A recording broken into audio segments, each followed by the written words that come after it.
Welcome back. Today we're looking at the white vibrating shuttle treadle sewing machine, or it would have possibly even been an A.G. Mason Defender type model. This particular machine was a badged machine, as we discussed in the previous video. It still has some markings here in the upper arm plate of it. It looks like it could be Bellmuth, Bellmuth, or Delmuth. We're really not sure what it is, but based on what I've been able to look at on the internet and just different research, it really looks like an A.G. Mason Defender, which Mason and White were, I think White eventually bought up A.G. Mason, but they both made machines for department stores and would put whatever badge or name on the machine that the company wanted. In this video, we're going to take a look at winding a bobbin. That's one of the first things a lot of times we do when we start to sew is we choose our thread for our project and we wind a bobbin and thread the top of the machine. So we don't have a manual, and it may be after I find, after I go through this, who knows, I might find one, or some of you watching might have a manual, and if you do, I would love it if you'd share it with us, access to it, or if you find something that you have a manual that states otherwise that we should do differently, I would very much welcome that. With this machine being out of its treadle, obviously it's going to look different, me winding a bobbin. If it was in its treadle base, I would have the treadle belt coming over the hand wheel end to the bobbin mechanism. Right now I'm substituting a big wide rubber band for that. So you'll have to use your imagination a little bit in our working today. We looked in the previous video about the shuttle for this. It's a long bobbin, and in our previous video that we looked at, we do see that this is marked with the word Florence. Again, that's just going back into some of the early history. Probably was parts they were trying to use up. And it has a unusual bobbin that sits in it. I haven't measured it. I'm guessing about 1.5 inches in length. It has a hollow tube in the center that will fit up on the inside post of the shuttle. You're going to see that. And it also has a little opening that will engage with a little nib here on the bobbin winder holder. I just thought I'd show you a little mess I've taken off of this bobbin. All that little curly stuff you see here was actually off of this bobbin. It's no telling how many years old that thread is, but we can see we have purple and sort of cream and a yellowy green there. One thing I do like to point out to folks whenever they're winding a bobbin, whether it's for a vintage machine or maybe a modern machine, a Singer featherweight, or one of our computerized ones even, is if you don't have an empty bobbin, find the one with the least amount of thread and go ahead and strip it off. I have found over my years of sewing and teaching sewing that when people wind thread on top of old bobbins, when that newer thread runs out and it matches back where the old thread was, it's going to tangle up in your machine and give you some issues. And I'd rather have fun sewing and solving issues, so just keep that in mind. The other thing when we're working and choosing our threads, of course, now we have many choices of fiber types, from cotton to polyester to silk to you name it. But in the time when these machines were most popular, stacked threads were what were the common practice. You'll see this has just a very even look to the face of the thread. This is a Coats & Clark dual duty. And I know some people will kind of go, oh, I don't like Coats & Clark's. It's got slubs and this and that. And I agree. But depending on where you live and your accessibility to stuff, sometimes we use what we've got. I would just tell you, if it's old thread at a garage sale or something, you're going to have to test it and see, is it snap easy? I certainly wouldn't want to use old thread on a new project that I hope to last. So use common sense in choosing your thread, and thread does have a shelf life, so don't use it if it's real old. Test it and see if it's going to break. It'd be heartbreaking to spend all that time working on a project and then your thread fail you. The other threads that you'll see on the market today are what we call cross-wound threads. And this, you'll see an obvious little pattern like back and forth there. And these threads are going to serve you best if they're delivered from a horizontal standpoint. What I have it on here is a thread post adapter that I purchased from the Featherweight shop.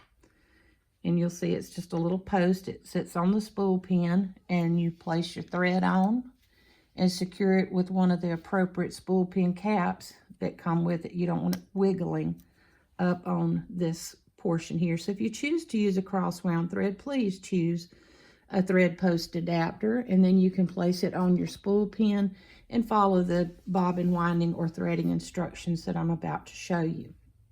If you have a stacked thread, there's no need to do anything. You can simply place it up on the spool pin, either one, and it'll set you up ready to sew. So let's move a few things out of the way here and take a look at the end of the machine. You'll notice that from this angle we can see the end of the hand wheel. And if I turn the hand wheel towards us as though we were treadling, you'll see the needle is going up and down. In some of our newer type machines like Featherweights or other vintage machines, you'll sometimes find that there will be a silver knob on the side of the hand wheel, and the instruction books will often tell you to hold the hand wheel while turning that inner knob. And what it's doing is it's stopping the motion of the needle so that as you're winding a bobbin, it won't be going up and down. On this one, we don't see that silver knob, but we do see this portion right here. It's a little tab. And with it laying flat, the needle is engaged. If we pull this outward, it releases it and the needle will not be moving. So when we're winding a bobbin on this model, remember to pull that out. You'll also notice on the side of the machine, there's no place to hook a hand crank. On one of the pictures I shared in the previous video, a person had a machine that looked very similar to this, and it had a hand crank, but I can find no way that we could mount a hand crank to this. So it will be going back to live in its treadle. Once I get it settled and a belt on it, I'll possibly show you another video with it, with the treadle belt moving the mechanism versus a rubber band. On these bobbin winders, a lot of times they were spring loaded, and so if it was in the treadle base, this could be pulled out to engage with the treadle belt. However, with this one, the screw that we see to the side, if I loosen it, it will only come forward maybe 1/4 of an inch, and it's wobbly. When I go to tighten it, it tightens it back flat. So without having a manual to reference by, we're going to kind of go by the seat of our pants and learn as we go once we get it back to the treadle as to how that treadle belt will engage with this mechanism. But for now, let's pretend that it will ride over the top. In setting up our machine for threading of this bobbin, again, you'll notice that I have the little bobbin, and it's hollow, and we have a little tiny opening there. I don't know if we can see it in there very well or not. I'll try to zoom in for us. You can see it in here. We have the post where that main center shaft is going to be at. Go a little bit more. Maybe it's kind of a bit blurry there for you. But we also will see there's a little bitty nub, and that's where this little outside circle is going to sit. So what I like to do with this, it's a little bit awkward seaming, is I'm going to thread just a part of this bobbin. First, I'm going to come from my spool pin to the first thread guide here at the left and come downward. I'm going to zoom in a lot more here so that we can see this part. I hope my little camera holder here doesn't tip over. But the first thing I'll do is I'll take the thread and come from the inside of the bobbin outward through that tiny hole. May have to get my tweezers to help me do this.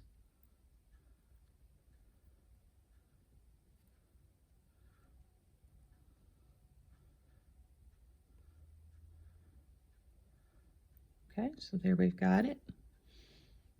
Hopefully you can see that. And now I'm going to come on over to the bobbin winder. And I'm going to place it into the bobbin winder spot. So I'm trying to get it centered up on that little shaft.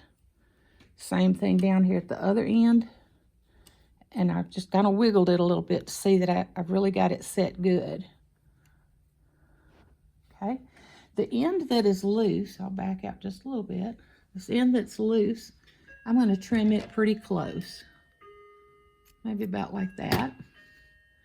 And then we've got to get this thread that's going up to the needle. We've got to get it down into these guides. So take that and come into this first guide right here on the top and to the one at the bottom. So we've come from here to here. And I'm going to take the slack out of that thread at the top by just turning back on that spool of thread. Now I'm going to turn the hand wheel towards us, and you'll see we begin to start winding our bobbin. I think it's just amazing at how quiet this machine is. Of course, we've got the stop motion off of the needle, so we're not hearing any noise from that, but it's just incredible to me how cleaning and oiling this has made it be so quiet. Okay, so we would continue with this until we had that bobbin as full as we want it. Again, keeping in mind that we do need to be mindful that we don't overfill it.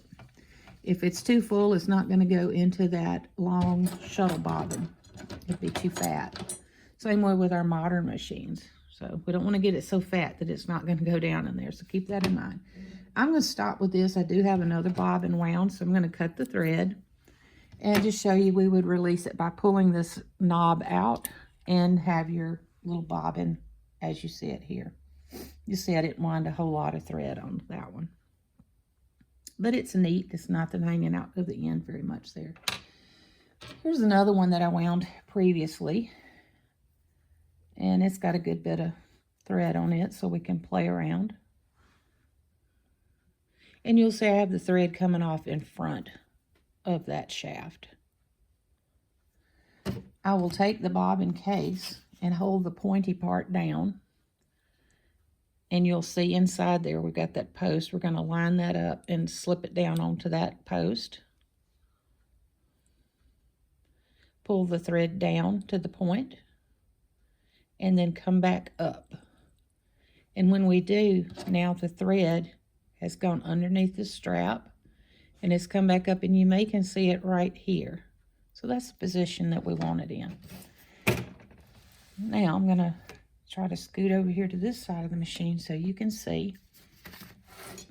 And again, this may be kind of awkward. I've got the camera put down, but I want you to be able to see in here real good. When we tilt this front slide plate out, we'll be able to see into the machine. And we'll turn the hand wheel. Well, first we've got to put that tab back up. Remember, we took that tab down so it would disengage the needle. Let's put that tab back down and come back over to this side of the machine. Now when we turn the hand wheel, it should bring the shuttle carrier forward. What I'm calling the shuttle carrier is this right here. And I'll try to zoom in more for you.